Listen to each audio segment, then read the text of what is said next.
biyahaas ee galayso meel ay ka hagaajinayaan so Canada waa meel fiican oo qurux badan laakiin waxay u baahan tahay kharash marka imaadinaas dhahin the other thing ay idinka iloobeen inay idin sheegaan arayo and markaad group 5 ku timaadid magaalada laazim waa inaad lacag wadatid ijaarkaaga cuntadaada aad ku degtid because qofka ku keenay kama dhiibaya waxa soo dhan waa inaad adiga iska dhigtaa fahamsiitaasna sidoo sheegay wax weeyaan group 5 markaad ku timaadid group 5 wuxuu kugu fududeeyay imitaankiiba uu fududeeyay group 5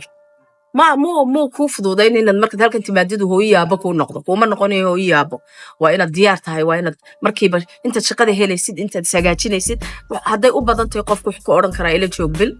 أنتو كهجايو بيش أكذب وإن شقده مالك استبسك قاعدتها ألاش هدي أرلا تمد العجنة وتوكله لكن هذا بهنتين تكعدد وتكفتي وتصيرتك هذا الكلام كويس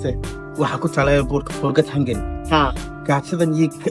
سحر برا كنا كعبانيسان هذا ركنا ذاتي لأنه دين يربا شوقاي هاي تحاجي ده وحلا عباني بس نورش ما أتكاتي عاني هن سيسن ترني $5 هذا وحي مرسا $7 فودي ده سيسن ترني $1 هذا وحي مرسا $3 قريجي أبارتمنت هي لكريسين ترني قلكو هذا وحي ويان 1800 كن يسدد بقول waxa lagu kareysan jiray 500 iyo 600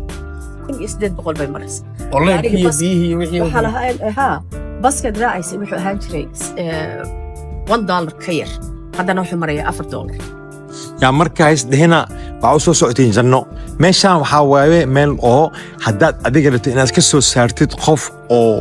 horumar gaaray waad ka soo saari kartaa loserna qof oo eberkiisna waa naqan kartaa labadaba meesha way leedahay waa habka adiga meesha u socotay hadaa u socotid bidix to destroy your life ama right ina cidaada in aad wax isku tirtidna waad ku tari kartaa waxaadna haweenyan wax oo aad ka يعني كفلو إنها حصلين كندا أسعدا راحة أسعدا راحة ما جرتو هذه كو جرتا وحنا دلنا مركلة اللي بيعرف سبسكرايب لايك شير travel with Trego حنيري سودا وادا باي باي